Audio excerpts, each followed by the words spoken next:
It's pizza time. Deck temp, we're looking about 825. I'm bringing you a thin and crispy pizza today, New York style, if you want to call it that. You might have seen I made a video for that before. I got a link down below. That one I more focus on just kind of the topping of the pizza and just New York style in general.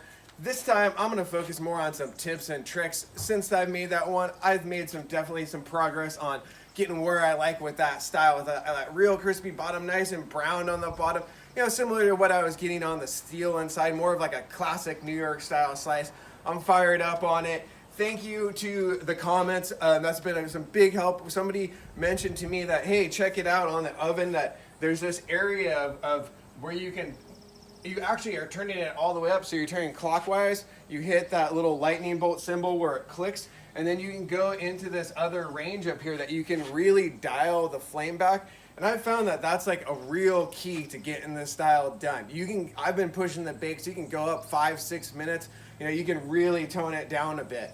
Also too, I'm just finding, you know, the Ooni Koda 16, it's nice with the larger size, but I feel like pushing it all the way to that 16-inch, it's a little sketch because that back left corner runs really hot. You know, in a traditional wood-fired oven, you're gonna have the fire built, you know, either on the side or on the back. And that's how some of the other ovens are set up, but like how it bangs like that, I'm finding that spot right there in that corner is like a hot spot. So when you're pushing it all the way out, you're definitely gonna get burnt there. And I just think in the pizzas in general, you really gotta watch that. So I'm shooting for more in the, you know, 14, 15 max range.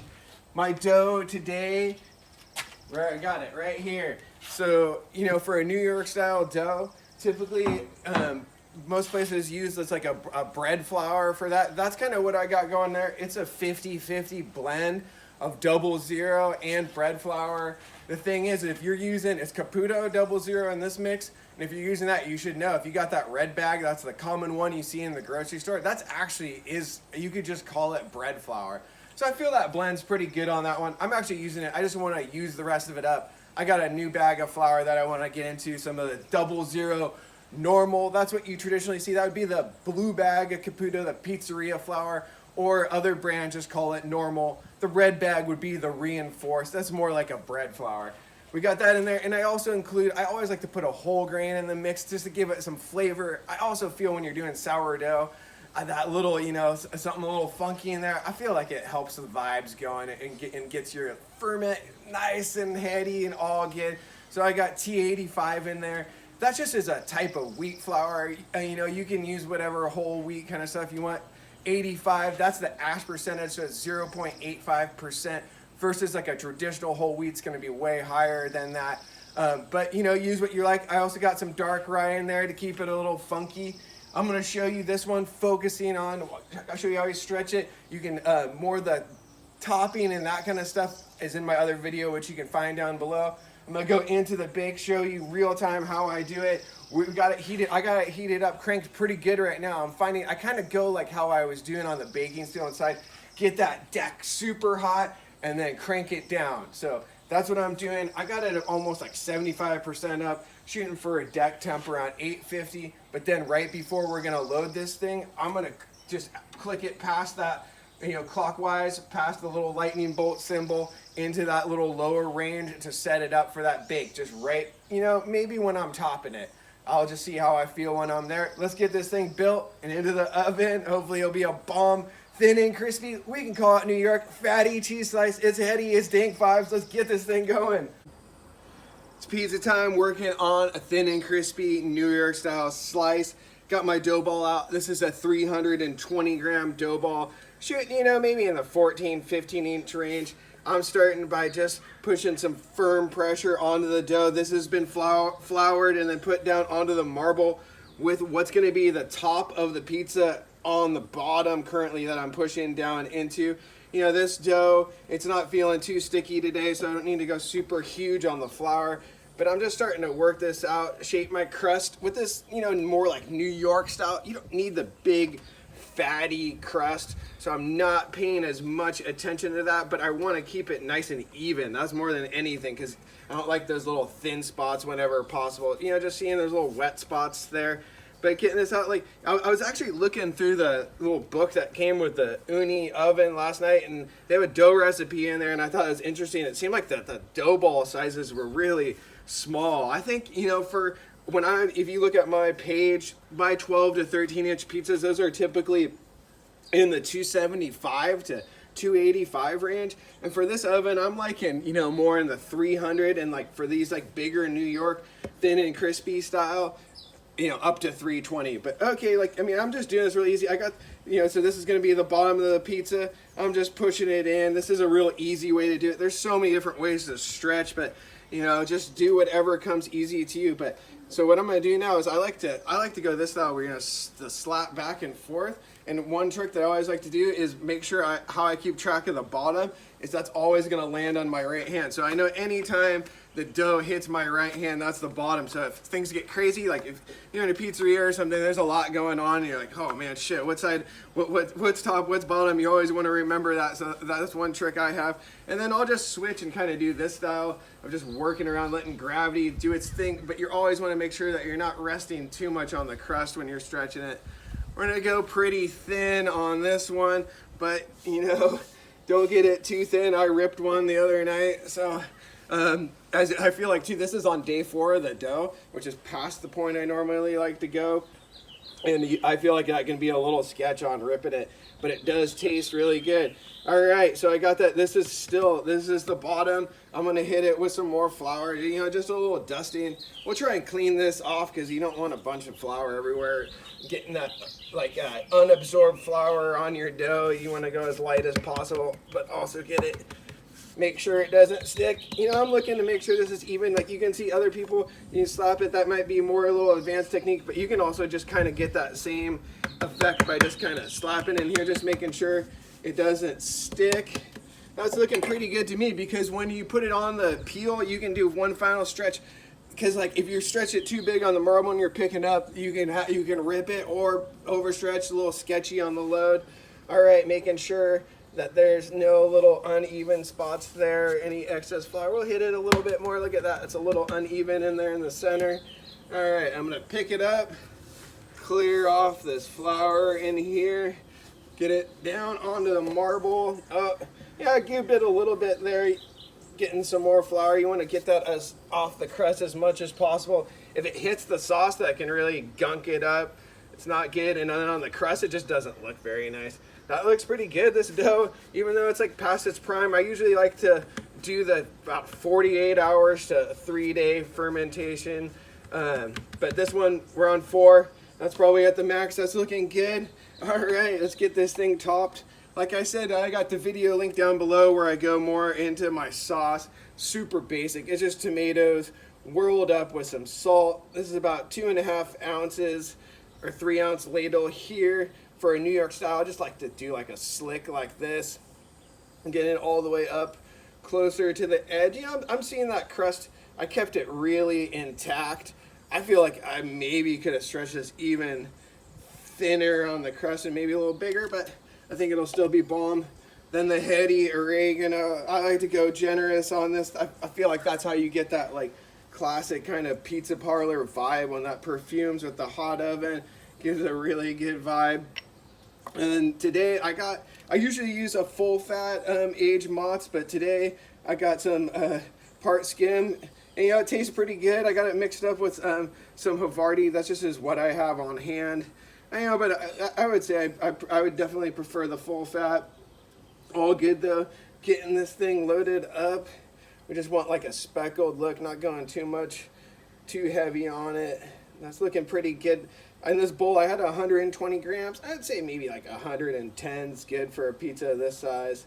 All right, that looks pretty good. Oh yeah, important thing. So at this point, I got that oven cranked up right now. Last time I checked, the deck was actually up to 900, so I turned it down slightly, but now I'm gonna hit it again. I've turned it clockwise past that point where it lights, and then into that where you're almost turning it off, and just hit it at the high end of that to load this pie up.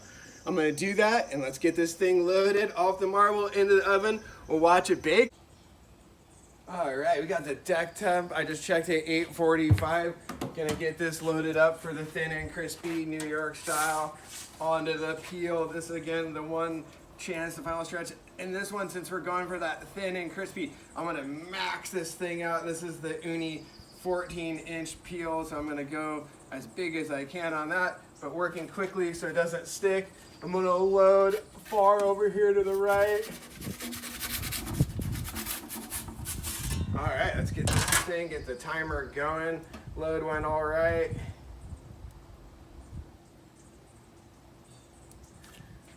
All right, so with this style, I got that oven temp turned down a bit. We don't have to be, like, it gives you a little more time to work. Like, you know, you were doing the classic Neapolitan style, you gotta be turning, you know, within those first 30 seconds or you're gonna burn. This does go pretty quick because I'm getting that initial oven spring from the oven because I had it cranked pretty hot. But I got it down there. It's like at the higher end of the that super low area of the dial. I don't know if Ooni actually recommends using that area, but it does seem to work. So it's all good. Thank you for whoever recommended that. Much appreciated. We're up to about 45 seconds. I'm thinking about going in here for a turn soon. I'm gonna even turn it down a little bit because it's nice and hot out here today. All right, let's get this thing all turned out. It's looking a little sketchy. All right, that's looking good. Yeah, you see that, you know? A little leoparding. We're gonna get it, and I would say one other crucial thing with that really hot back left spot, you gotta be really careful even after turning the oven down to not go back there, because your dough, even if it's tempered, will cause the deck to drop in temp a little bit. And even after it's been in here for a minute or two, those spots that haven't seen anything are super hot. That's how you can get some burnage on the bottom. We're up to 1:30 now. Give this thing another turn. Looking pretty good on this bake. I'm gonna turn it down even more.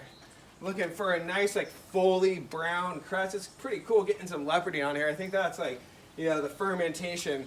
So my fermentation on this, I do on the first day when I do the mix, it's 8 hours at room temp, and then it hits the fridge. You can even use it that same day, but I feel like it's better at least on 24 hours of the fermentation. Okay, we're up a little over 2 minutes. Give it another turn. Oh yeah, you know, it's looking a little light back there. We'll just keep it there. Looking some brownie, maybe a little dark along the crust edge of it, but pretty good. I'm finding these sometimes that, like, darkness on the bottom on this more New York style, it still tastes really good versus just like a burned bubble. Give this thing another turn. Looking pretty good here. We're up to almost 2:30. Gonna turn this thing down even more, just basically as low as it goes. Being careful not to turn it off though. Up to almost 3 minutes now. I feel like this one, it'll be thin and crispy, but this crust may be a little big. I made one the other day that I was stoked on that I went thinner than this, and I really liked it. But this should eat up really nice. I'm loving that speckled look. I mean, I feel like that's good. Like, you gotta have the right cheese to do that. Always use the best ingredients that you can get. All right, you know, see, looking that little crispy there, but I think it'll be all good. We're up to almost 3:30. I feel like this thing is maybe getting close, you know? Seeing some brownage on the bottom. Look at that steaming up really fat. Looking really good. Give this thing another turn. Oh yeah, you know, it's looking pretty dark on there. See, that's where I loaded it. You see, that's that left corner hotspot. I mean, I feel like that's, like, definitely one of my least favorite things about this oven. I feel like maybe as time goes on, I'll be able to get that dialed a little more. We're up to 4 minutes. I'm gonna call this one. This is actually the last pizza of the day, so I'm just gonna turn this thing off right now. Let the gas bleed out. There we go, the flame's off. Turn it off all the way. See, I was already up in that little area. It just clicked. Let's get this thing out of here. It's looking pretty good. It's almost smelling like it's gonna burn. Oh, look at that. Looking pretty good. I mean, that's giving a classic slice vibes to me. Stick this thing on the rack, let it hang out like I always do. You want to let the crust set on there. This rack lets it breathe a little bit. Give it 20 seconds or more, like a minute. Should be good. We're gonna slice this thing up into 4. A cheese slice, you gotta have that fatty, This thing's looking bomb. Let it chill, hang out for a second, slice it up, we'll give it a taste. High hopes on this one. Hope you enjoyed the bake.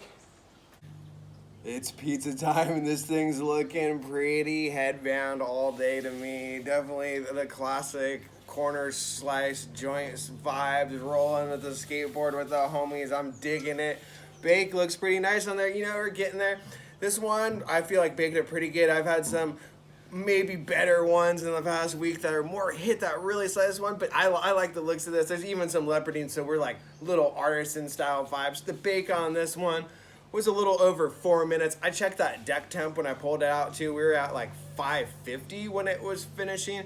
But like the looks of it, maybe a little bit dark here. I think that might have been just like, I got the oven a little bit too hot before loading it. But like with this new style of how I'm doing it, you definitely want to get it hot, but not too hot, but then, you know, turn it clockwise, past that little lightning bolt symbol into that area where you're first turning it on. You can dial it back in there to get this little bit lower temp, but not turn it off to finish it up. So we got the good browning, all that. This is on a base of sourdough. I got the bread flour and 00 mix, but like I was saying, it's that red bag. That's essentially is bread flour, but it's baking up nice. Got the whole grain in there because we're headies like that. Let's give this thing a taste. I'm really liking this one. I've been eyeing it.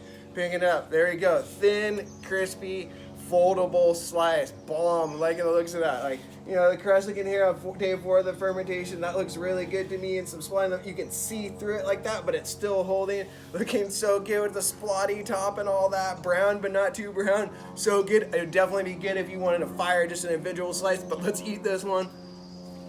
Oh wow, the bake on this one, really nice. Like it has that really good chew, but the first bite is that crispy kind of vibes going on that thin and crispy, like we like it. With that bread flour though, that's gonna give you that chew, that classic New York style vibes or whatever you wanna call it. I just call it dank pizza. It's the bomb. Hope you guys enjoyed. Please like and subscribe if you did. Hope these tips help. I'm gonna do some more of this kind of stuff with techniques and dough. Gonna do a full deeper dive into dough to show you how I do it. I mean, I'm always tinkering with my dough. People are asking, what's your dough mix? It's like, it changes up all the time. But I'm gonna, you know, I'll show you some glimpses into that to show what's going on with the dough, cooking up some firemost pies. All right, one love. Hope everybody's eating, dreaming, lots of pizza. Love all y'all. Oh, I can't wait to finish this thing off. The heady slice. One love.